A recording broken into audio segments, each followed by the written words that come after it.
Good morning, Nick. How you doing, man? Hey, Recker, my brother, happy birthday. You're you're an old man. You're catching up to me. One point we'll be the same age. You're 10 years older than me, pretty much, right? I'm 45 now. What are you? Yeah, 54? 56. Yeah. 56. All right, so 10 years. Okay. Yeah, fair enough. Well, my dad-in-law came up and said, like, "Whoa, son, you're almost 50 now." I said, "Well, good to see you too." That's true. You're in your upper 50s. I'm in my upper 50s, yeah. All right, so here's an old man's topic then. At AOM, where the two of us met and we talked about this, there was another fan of the podcast coming up, and and he said, "Why don't you do an episode on how to write a conceptual papers?" And I jumped on it immediately, and it's like, "Well, that's a really good idea because you may or may not know. I actually enjoy doing that from time to time." And I don't think I'll ever come across as a theorist kind of guy, but I have written a few. And then you said, amazingly, you've never done that. Now, does that mean you've never published a theory paper, or you literally never attempted to write a theory paper? And I mean like a theory only, no data type of paper. Have you never done that? All right. So I have written a couple conceptual papers and they're published. Not at top journals. They were more of like things that I wrote just to kind of get them out. And I had no aspirations to go to, say, a top journal with them. So I have them, but to me, those are side things. And I mean, come on, I've been an editor forever. I guess 10 years, over 10 years for now, either associate editor or uh, senior editor at our top two journals in the IS field, right? ISR and Yeah. ISQ. And I see what happens. And before that, I was a reviewer, and I see what happens to conceptual papers. They just get killed, right? Now, I have a conceptual paper at the moment in a top tier uh, journal. It's in the review process, and I've been doing it a little bit more. I actually have two now, so I've been doing this a little bit more. And certainly you and I came up with that managing AI, which was a special issue intro, but it was a conceptual paper. So Yeah. I can't say I haven't done it. Of course, I've done it. I don't encourage it though. I'll give you two reasons why I don't encourage it, especially for young people. Number one, it's arbitrary what gets in or what doesn't get in. If you look at Mm. what's published in the journals, it's not because they're better. It's not because somehow these things, like if you do that, you'll get in, right? I think it's the vast majority of conceptual papers just get killed. They get killed in the first round. People don't like them. And it's like, you don't want to spend your time doing that because you don't have the data to fall back on, right? So number one, they get killed, and even if they're good, they'll get killed because you can kill any paper, and then conceptual papers don't have that to fall back on. And the second thing is, I don't think people are as good as they think they are at Yeah. making conceptual arguments. You have to be really deep. You have to be really sophisticated. You have to convince the editors and the reviewers that what you're doing matters. You have to get really lucky, even if you do that well. And probably you're not that good. And I kind of thought if you look at some of my early conceptual papers, they're not that great. They're an idea, and so those are like my two reasons for why not to do a Well, I conceptual. like both of these reasons, but I would put them differently. So first of all, I don't think it's arbitrary. I don't buy that. Yeah, I don't think it's a matter of luck or serendipity or anything else that is an uncontrollable kind of fate thing that applies to you and you just get lucky or not. I do think there's a process behind it. um, I think people are not as good at it. I totally buy that argument. And with that, and it makes total sense that they're not good at it because we don't learn that necessarily, right? If you look at the PhD training, they're focused on method, and they're usually focused on theory, but only in the sense of you learning what other people have written, you Yeah, know. So we learn about theory, we don't learn theorizing yeah, necessarily, and we're method people. And I think that has to extend. Number one, there's a difference in making an empirical argument, kind of like, look, it's there in the data, hmm, plain to see. What am I, who are you to argue with that? So that's one argument. It's very different from making a logical sort of conclusion from a set of assumptions that you made in the previous sentence and building a concatenation of logical, assumptions and implications and so forth. It's a very different type of arguing. And secondly, I think also that people, they want to apply the method. They want to follow a set of procedures and say, like, if I do these 27 steps well, then I get to the outcome, in the sense that you have an experimental procedure, you have a survey procedure, you have a qualitative procedure, and if you learn these processes well, you become pretty good at that method, right? And but you can't apply the same thinking to theorizing, because I don't think there is a cookbook recipe for how to come up with a theory. Yeah. Like a theorizing process that guarantees the outcome, in the sense of what was it Strauss? Yeah, Strauss, the grounded theory guy, that he said, like, I want to give you the cookbook for grounded theorizing, and if you follow these steps, out comes the theory. I don't buy that at all.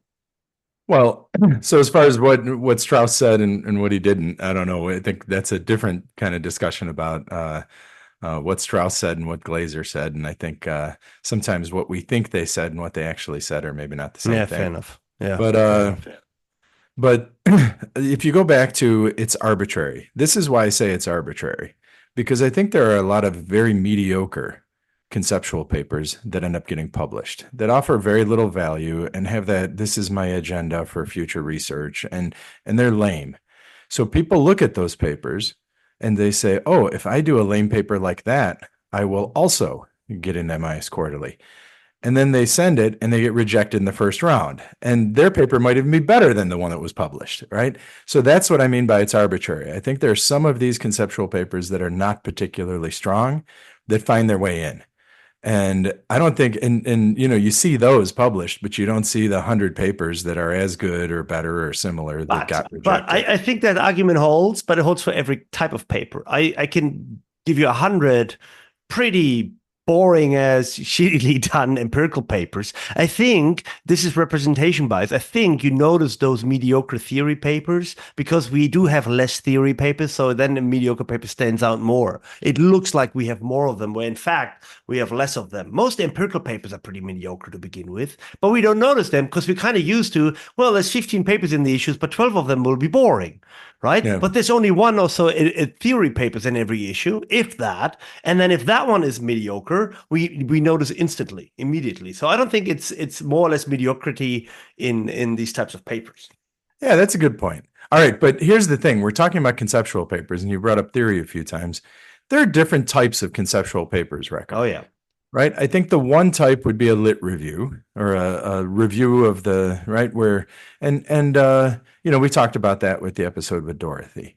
Then there are, of course, things like ours, a special issue intro, or there was the Green IS one with Rick Watson and Marique Boudreau back a decade or so ago. There are these kind of topical, they're often a special issue, they're often invited. And, so there's that kind of conceptual paper. Then there's a method or approach papers, right? This could be anything from actually a method describing the method, or it could be like, I'm thinking back to the Lee and Baskerville paper, or the Tsang and Williams paper on generalization, generalizability, and whatever. Those two papers, those are kind of philosophical concepts applied to IS, right? Yeah. And then there are actual IS theories, which if you look at it, and before today's show, I was actually trying to think, what are some actual IS theories? And I'll tell you what my favorite one is. So this is the hardest one. This is what we should all be doing. And it's the most difficult, to actually write a theory paper that fits in information systems. Give me. All right. So my favorite, and I know you're going to think this is unoriginal, but it's our boy Youngjin Yu. All right. And in 2010, he published, of course, everyone knows that digital innovation paper with the stack, with Ola and with Kale and with all of that. But the same year, he published a paper on experiential computing. Yeah, with a diamond in it. The diamond actor artifact space, blah. And I frankly think that's the better of the two papers, in a sense. It's the more, and I think he saw the future, right? In 2010, that idea of experiences. And now if you look at it in the next 10 years, at that point, industry wasn't thinking about experiences. They weren't thinking about, and then since that paper was written, I don't know how many people, nobody in industry read it. But since that paper was written, that's become the de facto business model for tech companies, right? Is focusing on experiences. And I think it was a beautiful paper. He was ahead of, and this is the thing with Youngjin. Youngjin's one of those weird people who the method gets in the way. That's well, but yeah, I know what you mean. It's well put. If you let him do his theorizing, he's like an Energizer bunny of ideas, right? His problem is sometimes he has to deal with data and method and that sort of thing. And then he writes those, and they're very nice papers, of course. But I think he's best when he's just kind of See, okay, I like that you bring up this example. I like it too, by the way, right? And he foresaw that experience economy stuff, digital experience, like, clearly foresaw. Anyway, I also think this is the better paper. You know why I think it's the better of the two papers in 2010? I think it's more disciplined. Frankly, and what I mean is that in that experiential computing paper, like in the middle of SCS is diamond shape framework, actor, time, space, artifact, I think it is. And then he outlines how that's different in the digital space, computed experiences. But it's very carefully done, right? So he has philosophical basis for all of this. Goes back to Heidegger, I think, and Merleau-Ponty. There's some of these people that talk about embodiment and experience and so forth. These concepts are very well defined, and he problematizes each of them, and then he lays out a new understanding of some of these things, like what's an actor, what's space in the computed space, and so forth. So in a way, I would call this is discipline. This is rigorous in a way in describing his theory. And I dare say here on air, he will kill me for this. That level of rigor is not in this layered modular architecture. Some of that stuff is not really iron out. Like it gets fuzzy. Like for example, the layeredness.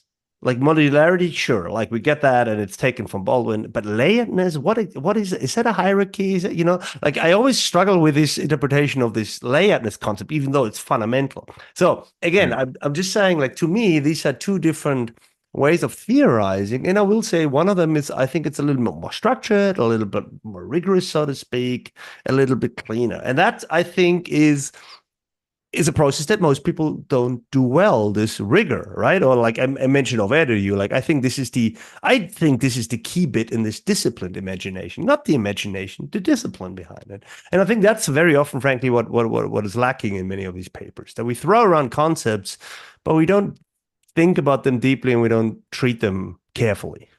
Yeah. And when you say discipline, two things come to mind when I look at his paper. The first, and you mentioned this, right? The depth. He was not frivolous in his treatment of these topics. He hit them substantially and in depth, and from a deep understanding of the literature and the reference literature. So he wasn't bullshitting. And also he had this little framework that he took from Hevner et al., right, which is another conceptual paper that kind of opened up design science and everything. But he took their framework and he applied it to his. And then he had his future research opportunity this, research opportunity that. But this wasn't just a list. Sometimes you see these where it's like, well, you could do this and you could do that, and people don't think about it too much. He actually thought through the research opportunities and gave future research kind of a grounding, right? We tried to do this in our Managing AI special issue. We tried to say, okay, what are some of those things? We didn't just do a laundry list. We tried to conceptually develop a few directions. I think that's the difference as far as the discipline with these are the research directions for this idea, is to actually hit at them substantively and offer a foundation rather than just list some things people might do. Okay, I'll throw an idea at you. I like speaking a lot. Tell me what you think of this. So you mentioned again this Managing AI special issue, which, I haven't even really thought of a conceptual paper, but it is. I agree. And I think one of the things that both Youngjan's papers do, and that what we try to do, is we actually try to be explicitly predictive. And he does too. He wrote about computed experience before that was really a thing. As it's happening, really. It's starting to happen, but it's not the same thing as, 2020, where we have more of these computed experiences. He would have had in, 26, 27, 28, when he wrote about them. It got published in 2010. He must have worked on this years before. Now, in our paper, we try to do the same thing, right? We have this entire discussion of what is the next future frontier. And of course, this is arbitrary. It is, right? Because it's entirely speculative. We don't know what the future frontier will be. And I remember finding this very difficult, right? Making an explicitly predictive statement, not an explanatory predictive statement, such as when usefulness goes up, your intention to use will also go up. That's not what I mean. Really, a predictive statement. This will happen. Like this will be a big thing.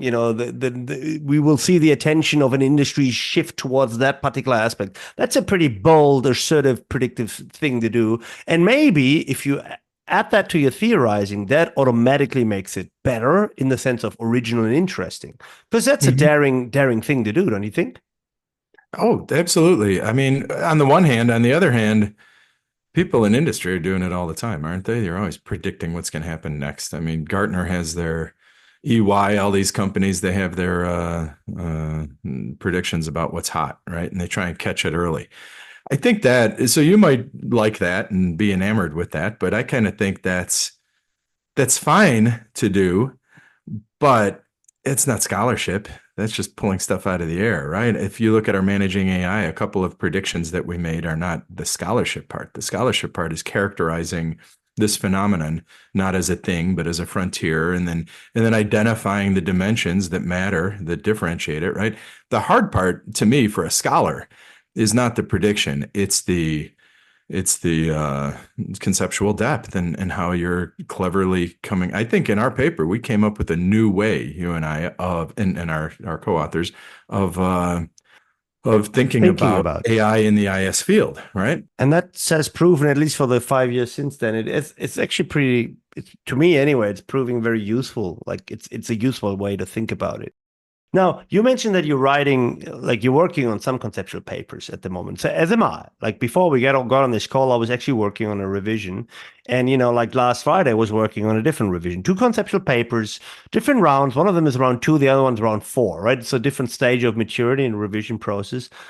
What are some of the review comments you guys get? Like, I'll give you one. Like in one of the papers, the reviewers and the editor then ask us, and it connects to the arbitrariness argument. It says like, what's your approach to theorizing? And my immediate reaction was like, well, I don't know. We have ideas in the shower. I don't know. There's no method to theorizing. It's immediate. But there is. There are some papers. Of course, there is, right? So, for example, in this particular case, we are going back to this abductive process that Andy Van der Ven wrote about, because it's kind of retrofitting in a way, because we never set out to say, hey, buddy, let's go out and do some abductive work today, right? That's not how it works. But if you think about what we did, you can describe it as an inductive process that follows some of the, steps that you would do of noticing and, and evaluating and disconfirming, blah, blah, blah. We kind of do that and it kind of fits. We can frame it as such a process. But it's also really clearly not really that we did this in a deliberate, conscious way. I don't run around go abducting all day. Yeah. So real quick, when you say abductive or abduction, people might not know what you're talking about. They might think you're talking about someone kidnapping somebody, right? No. That's what abduction means. Abductive reasoning. Yeah. Yeah. So, and I guess this is the great contribution of American pragmatism to our thinking on inferences, right? Because there was always throughout the history of kind of philosophy of science, there was inductive versus deductive, and that was always the debate. Deductive being reasoning from axioms, axiomatic, right? You take things as givens and then you put them together like math, and then that results in some sort of hypothesis that you might then test. Yeah. Whereas induction is going to the world and seeing what's happening and then framing it in such a way that it might be a contribution, right? One comes from experience, the other comes from logic, if you will. And then Charles Sanders Peirce and the American Pragmatists came out and they're like, dudes, it's not this one or the other, induction, deduction. It's both. And when we're doing anything new, we don't just do deductive logic, right? We look for surprises. That's what Peirce said. And then we guess. We give an educated guess, basically, about what would explain these surprises. And then we might generate hypotheses from that deductively. So it's this cycle of induction, deduction, and that guess, that movement of saying, okay, here's what I think it is, that educated guess. That's the abductive. So the whole process is sometimes the process of abduction, and it's creative theorizing, and then And again, there's discipline into it as well. It's not just you generate a whole bunch of guesses or more or less wild guesses about what is a likely or satisfying explanation. There's also the discipline aspect comes in later as well. But this paper that I mean is I know that they didn't invent it, but there's a guy called Al Satra and Andrew before he passed away. They wrote a paper a couple of years ago in AMR about generating theory by abduction, which mhm, is I always liked it for two reasons. Number one, they have a very nice process model of abduction, of observing anomalies and studying anomalies and generating hunching, and then importantly, evaluating your hunches. And you do this in circles until you get to some sort of abductive explanation for what anomaly you saw and wanted to explain. That's very nice. It's quite concrete and palpable and useful for people. And then there's this other very nice bit about it where they say why that is works better not as an individual but in teams or between friends or anything like this. And they go to this wonderful example of going back to Tversky and Kahneman and the way they work together. And I think I mentioned this mhm, before, right? They get this passage where they talk about how they sat in offices and the closed doors, and you would wander down the hall and all you would hear is laughter.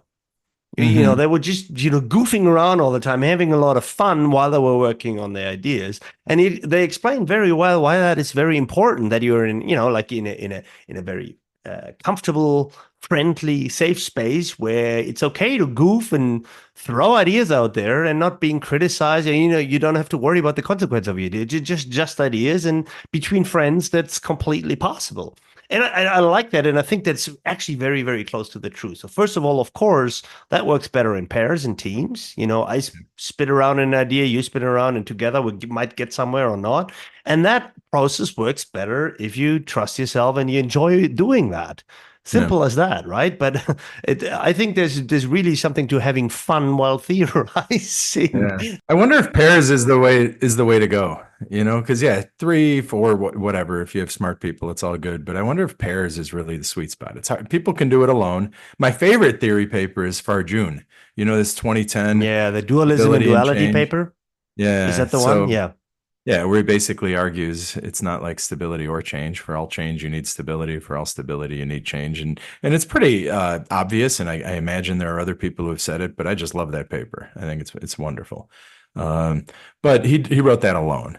Now, a lot of these papers people write with another with a co-author. I guess Young Jin wrote the experiential one alone. But a lot of these good ones are pairs, like you just mentioned, Kahneman and Tversky, and there are a number of others as well. So I wonder if pairs is this because it's two people, they get to the right. I don't know. What do you think? Yeah, yeah. I think it's helpful because I like if when I work completely alone, like I'm thinking about a theory paper. It's not of the same kind, but it's a theory paper about modeling of all things. And I had the idea and I wrote it. And towards the end, I literally got cold feet. And I asked my old PhD advisor. This is 10 years after I had my PhD, but I asked him, like I said, Peter, can you come on board on this paper? I fear that I'm missing something. Like I want to have a second set of eyes. I want Mhm. someone to challenge, because I'm just myself. Everything I do is brilliant, right? I need someone else to tell me that it's not. And, I am feared of, I was scared of tunnel view, etc. So it's a pair paper. It's not quite in the, we joked around all the time, although we get along very well. Mhm. But in this particular case, it was very, very, very helpful just to have someone else just to bounce the idea back off, to look at it differently, sort of as a checker, so to speak, right? As a critical friend, maybe more so than a Mhm. co-creative friend. But that too was incredibly valuable. Yeah. And that was a more modest, I guess, theory paper that came up with a very specific hypothesis. That hypothesis then was later experimentally tested. So it wasn't a big philosophical, like Fajoun type of paper. It was a very concrete, we think this goes up and then it goes down kind of thing. Yeah. And which eventually it did. Yeah. Yeah. So, yeah, you asked what happens in the review process. And I was thinking about it. And first of all, my computationally intensive stuff is all Yeah. conceptual papers, but I kind of think of that as methods. When you asked me, do you ever do a conceptual paper? I was thinking theory paper. Me So I too. have Yeah. some papers without data, but and this is why I recommend young people not necessarily pursue theory papers. Stefan and I had a theory paper that we started in, I don't know, 2013, 2014. We went 6 rounds at a journal. Yeah. And each round, we spent so much time trying to satisfy the various, and we were earlier in our career. We were trying to satisfy, and the thing is, if you get a really strong editor that will give you direction, then you could probably swing it, right? In our case, we had an editor that was like, do what the reviewers say. And the reviewers are saying all kinds of things. The associate editor never liked it. And it was just it was very difficult. We were writing a brand new paper each time, just trying to, it was like the bring me a Yeah. rock talked about. Bring me a rock, not that rock, bring me another rock. So we kept doing it. And we were early enough in our careers that we didn't now there are some tricks that I've learned that you might use in a situation like that where you're not getting a lot of guidance. And we could talk about some of those tricks, but we just tried to keep doing what they said. And then after 6 rounds, it was just like, all right, sorry, you're rejected. And I think a couple of those papers, like the third round paper, was probably excellent, right? And so and he and I were just distraught and disgusted with it. So we ended up doing nothing with that. It's like we're So sick let's of talk about it. these tricks, right? I have a few beliefs, I guess. I'm not sure they're tricks, but I have certain beliefs. And some of them mirror what you're saying, because I also don't think it's a good idea for very young PhD students something to write a theory about anything.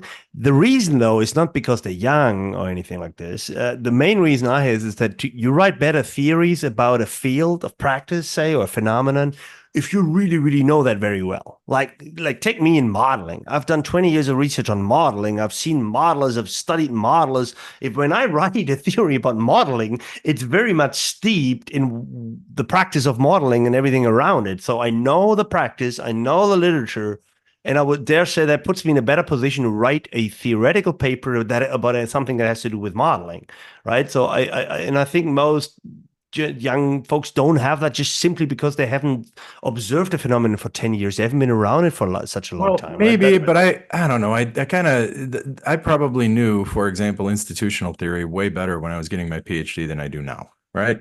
The field has moved. I think a lot of times when people are doing their dissertations, they know their topic as well as they'll ever know their topic, right? So in that sense, if it's about knowledge, I don't know, maybe young folks can do it. What they don't. So these are some of the tricks, I think. One is, and if you have a weak editor, if you have a strong editor, like I did on my first MISQ paper, what we sent was total crap. And the editor was able to help us shape something that I'm kind of proud of now. That's Dorothy, right? Wasn't it Dorothy? It was Dorothy and her gang, Yeah. and we had 4 PhD students on the paper, and we didn't know what we were doing. We were in the middle of our PhD when we submitted that, and then we got in. And it was because we had a strong editor that told us, do this, this, and this, right? Now, a lot of times you don't get a strong editor. You get someone saying, okay, satisfy the reviewers. And you usually, if you're junior, you then try to satisfy the reviewers.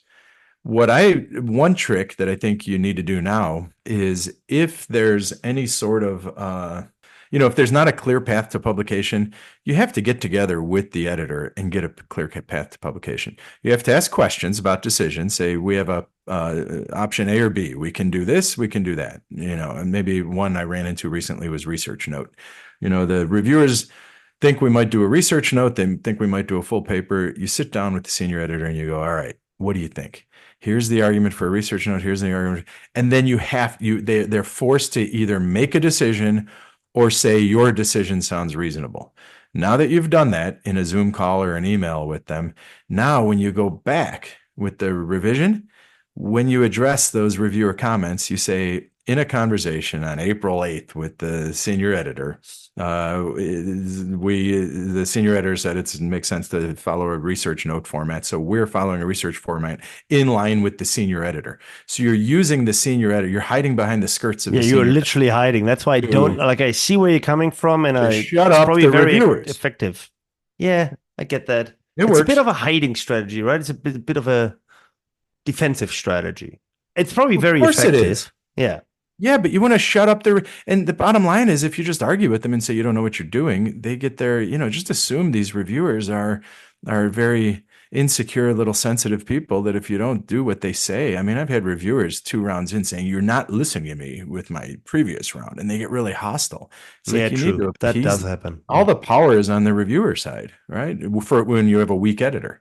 When you have a strong editor, you can, they'll back you up. And the problem is we have a lot of weak editors, right? Okay, let me give you. I'll follow up the one thing that I said about like know your empirics when you write theory papers. I do think still, even if you buy your argument that PhD students they know their areas very well, they could write theory papers about that. I buy that. Okay, I still would say like see that you can pay attention to empirical matters in theory building. And what I mean with that is I worked on several of my pieces that I was involved in, including the ones we're working on now. In the preparation or in the review process, we do empirical stuff. Like we go and find cases, we go and interview people. We literally collect data on the thing. Now you don't never see that in the paper. It might be a little example you mentioned. Maybe it's even a quote in there, very rarely even, right? But it's quite empirical in a way because that's a very, very helpful thing to make something very abstract, like a logical conceptual argument, to make it tangible and concrete, and thereby bring win this battle with the reviewers that is so difficult to win because it is in fact arbitrary. So my trick would be that whatever theory you want to write about is think about what's an empirical example? Is there a way for you to get some empirical insights into this? Literally, talk to people. Like, I'll give you one example. Like at the moment, we're writing a theory paper, and we're trying to get someone that owns and operates a Tesla suit. These full body haptic bodysuit things.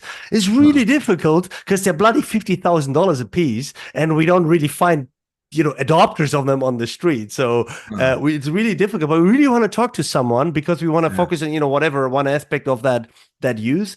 So we're really spending weeks of trying to find empirical data on this, even though it won't be in the paper. Yeah, that's really good advice, actually. We have one of our papers, we have a minor revision. So hopefully we get it in. But it's conceptual, and that's one of the things the editor, by the way, is a pretty strong directive editor. So it's very nice when you have that. And in the last, I guess, couple rounds, the previous round, the editor was like, okay, you need an example. A lot of this is very conceptual. They just get to the weeds. Give us an example. So we did that in the last round, and this time the editor gave us feedback like, yeah, your example sucks. Give us a better example. Yeah, give us a good example. Yeah. And then the editor gave us a couple examples of what would be a good example. That's the difference between a strong editor and a weak editor, and a strong reviewer and a weak reviewer. The strong reviewers are the ones who say, look, your illustration sucks. Try this other illustration. Or, hey, you're not addressing recent literature. Here's some literature you might address that's saying what you want. That's a strong reviewer, a strong editor. Weak reviewer is, oh, you're not addressing things that are current, right? Full stop. You need to offer an illustration. Full stop. You don't help them out. If you give them a little direction, then that really helps immensely. So this time we got some direction, and we went and looked at news articles. We looked at Harvard Business Review case studies, and then we just realized that there's not a lot of current stuff there. So we looked at news. NY Times, CNN magazine, these Wired, these sorts of things. I do that too. The Guardian. I look for these sources. I really do. Yeah.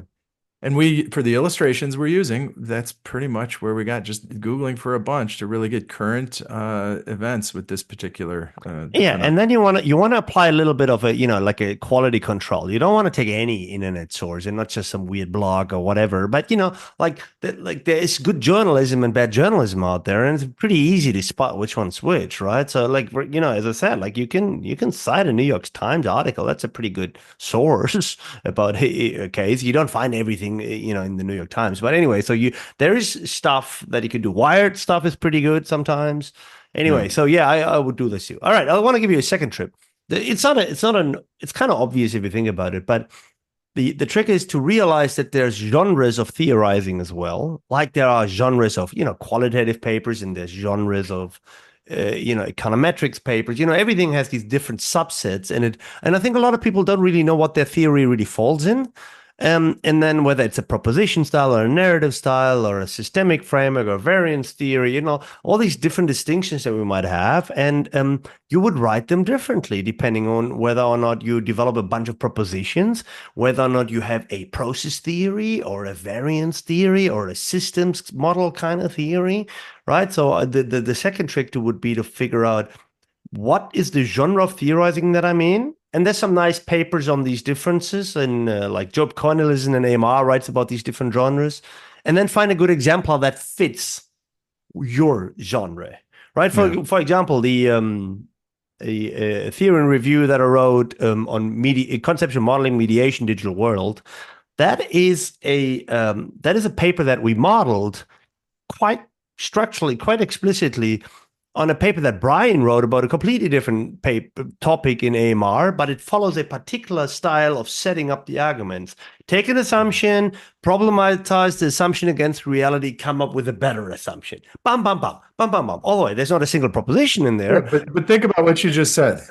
Think about what you said. Take the existing whatever conceptualization. So received wisdom. In other words, do a lit review. I think every single good theory paper starts with a lit review in the sense that this is what people say now. And it's got to be legitimate or else the reviewers will kill you. So you have to say, this is what they say now. You know, one of your favorite papers, the old Kali Nikos with Alexi and Attila. Yeah, the ambivalent ontology paper. So they start off by referencing the stuff that exists, and then they move there, right? So that's just it. You have to do a thorough lit review, and you have to do it generously, thoroughly, and right. And then I like what you just said. You said problematize it with the world, right? Yeah. Don't necessarily problematize it with literature. Just say, this is what we're saying, but now look at the world. And the world is in some way going beyond it, in some way questioning it, whatever. And then you need to resolve it with your perspective. And sometimes that involves importing some worldview, saying this other worldview out here is what gives us some purchase. And really, if you think about it, what I'm describing is what you should do in the hypothesis generation part of your paper. And then you run some hypotheses, and then you do a test. So if you don't have data and you're not doing a test, the trick is you have to really strengthen the heck out of those hypotheses, probably have a couple more of them, probably really more thoroughly develop them. And that's one of the reasons that I think it's easier to test hypotheses than it is to generate them, because the bar is higher without the test. Because now you have to really show you have your act together. Because even if you don't have your act together totally, but you do a test, that kind of shows some evidence for what you're saying. Now you don't have that empirical test to. Yeah. You know where this becomes really, really evident, very palpable, is in this register report special issue that is still ongoing with Susanna Ho and Hans Zhang is in there, and Tony Vance, me, and someone else. So we're running this for a couple of years. We want to trial the register report model. The register report model involves that you accept the paper in principle without seeing the results, right? So you pre-register your hypothesis, and I want to give the paper an acceptance in principle, saying like this has a theoretical contribution to the standard and expectation that MISQ or other top journals would have before I see your data.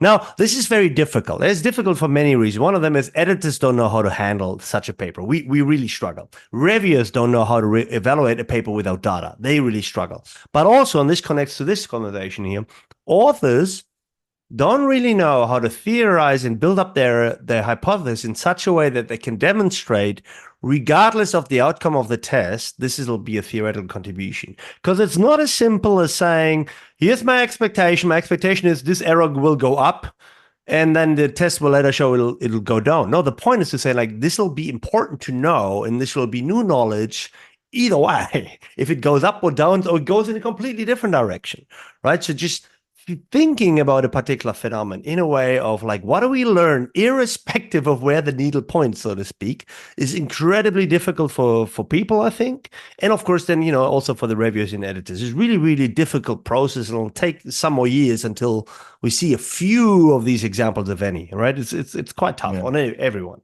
But you see where I'm getting with this? So it's sort of like theorizing about an effect without the data is really hard because you don't have that fallback argument. But even more so if you want to say, like, well, it won't even matter because we'll win something anyway. Yeah. And it's really hard to say something original without the data, too, because without data, it shows very quickly that, what I'm saying has been said 1,000 times before. But if I have a unique data set and I say something similar to what's been said before, well, my data set's unique, right? Or my experimental design is unique. So that kind of gets you Because it's hard to theorize, and it's hard to theorize something new, and especially in our field, it's so interdisciplinary. One pitfall you'll run into is that people will read things from other literature. Like even Young Jin's that I love about experiences. If you go to the design studies, design, not Yeah. IS design, but the design school people, they were talking about experiences at that point. And that's why he was able to kind of bring that insight into information systems. If we would have a bunch of design reviewers looking at it to be like, yeah, we've been talking about this for a decade. Why are you, this is not new. And that's one of the things we run into too, is that a lot of what we do, if we're merging worldviews or something like that, someone might look at that and say, in this other field, they're doing that already. So therefore, we get that a lot with computer science. If you're trying to do something technical, they'll always say, "Oh, look, in computer science, they've been doing this for decades."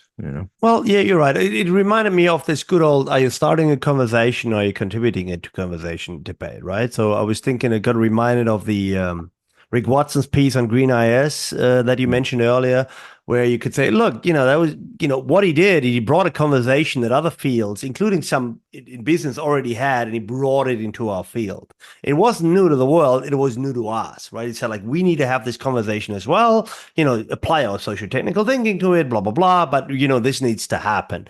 To the outside world, they would have said, yeah, sure. Like to sustainability, environmental science people, they're like, yeah, sure, we know this. We've been doing this for a long time, right? So, but that still, to us, this was an important message to say. Now, the one that I talked about, where he said, like, I take an assumption and I problematize it against reality based on the idea reality has moved past this assumption, we need to update it. That's a contribution to a conversation. That's not a new conversation. I'm saying this conversation has moved into a direction where it's not, aligned with reality anymore. We're still thinking this, but the world's over here. We need to close that gap again. So we need to shift. We need to redirect the conversation into a more fruitful area, right? That's a completely different thing. And I think Youngjin's more of the first type. He said, like, let's talk about experiences in IS. He didn't say experience is a new thing, but he said, like, look, for us, computer experience, that's really, it's going to be an important thing for us to look at, and we can contribute it. Well, and if you look at Herb Simon, he got a Nobel Prize for his bounded rationality. But if you go read bounded rationality, first of all, Herb Simon's a disciple of William James. And if you go read William James's Principles of Psychology in 1889 or whenever he wrote that, a lot of what Herb Simon talks about, which is attention, limited attention, focusing attention, he was getting it right from William James. So a reviewer could look at Herb Simon's Nobel Prize winning work and say, well, you're just saying what William James already said. Nothing here is new. Meanwhile, to economists, right, they were making a bunch of simplifying assumptions about optimizing and whatever. And so he wins a Nobel Prize in economics for bounded rationality. So I think there is this idea of, well, you have to know your conversation and bring ideas in, and maybe your idea is not new to the world. And that's tough in our field because people are widely read. And when you try and do something like that, they'll say, oh, well, they would have told Herb Simon, William James already said this. Yeah. What do you have to say, So no, this might be more a question from the editor's perspective than as an author. Would you, again, it might be a bit more provocative, but I sometimes think that people that try to publish theory papers, they get a bit sloppy and lazy. This sounds horrible. But what I mean here is that they come up with a paper with the idea, and the idea, let's say the idea is nice and original. It might be an idea they borrowed from somewhere and bring it in, whatever. And then they tell them, okay, this is a good start. But, these people have said it before over there. Read what they say. This connects to this idea. Say what they, see what they say and how you sort of, position yourself in relation to these things. And, by the way, your concepts are not well defined. We need some examples, do some work. Not usually the process is not, please have a better idea. Please be more creative. Usually we say people, okay, all right, fine. Your idea. Let's see if we can make it work. Put some effort in. And then frankly, sometimes you get disappointed because you get very defensive response. And they were saying like, well, no, we haven't read that. We just think it's different. No, we haven't, we found a shitty example, not a very good one because we couldn't be bothered. And so what I'm saying is, would you agree that there's a lot of work related in the erudition, I guess, in the theory, not the idea itself. Yeah. And sometimes people just get sloppy and just want to get praise for the idea itself. And they're not willing to take it, all the way. Yeah, I think so. And I've handled a number of different conceptual papers that I've unfortunately rejected. And I think that's one of the issues is that they think they have a nice theory. So there's kind of the Euro trash version of it, right? Where they're Europeans, they've Of read course, the Europeans. well, but they've read, I don't know, some deep thinkers, the Delandas of the world, and Deleuze, or Heidegger, or someone. And Heidegger is impossible to read. Deleuze is impossible to read. These guys are hand wavy, and then they'll try to say, okay, they'll think that they can be as hand wavy as those guys, and it's like we're not going to put up with that in a journal. You have to be precise about your concepts, precise, right? So that idea of precision and care, you can't get away with being Delanda or something. And I think that's fundamental because most papers don't have that. Like with precision and care, the way that like what I think of is a concept definition table. Like you have a new label for whatever. Like what does it mean? Most papers don't even have a one sentence definition of their key concept. And I think that's sloppy and it's Yeah. not rigorous. It's not disciplined. That's my point. Yeah. Yeah, construct definition table, rigorous treatment of existing research, problematization, good old fashioned, right? Those nuts and bolts are missing. The other thing that I've rejected a couple times in various ways is there's some new phenomenon. So let's just say when blockchain was new. Okay, I'm going to write the first blockchain paper. Now, I've never rejected a blockchain paper, but so I'm using this as an example. Blockchain's new. Here's what blockchain can do. And then the second half of the paper is just a whole bunch of blockchain paths and it's like, that's great, but this is a Wired magazine article, right? You're not, Or a tutorial or something. yeah, or a tutorial. It belongs in some others. Like CAIS has a few of these, and I think that's like a good place for it, right? yeah. Hugh Watson wrote a few beautiful, like he made a career out of writing these tutorials, and they're very nice and they're highly cited and everything. But I don't think Yeah. he would come across and saying like these are deep theoretical papers. They're tutorials. Yeah, and not everything, even though it's useful, belongs in, say, MIS Quarterly, right? So if you're going to write something on blockchain with MIS Quarterly, you need to dig deeply into data and data structures and the way we think of data and data management.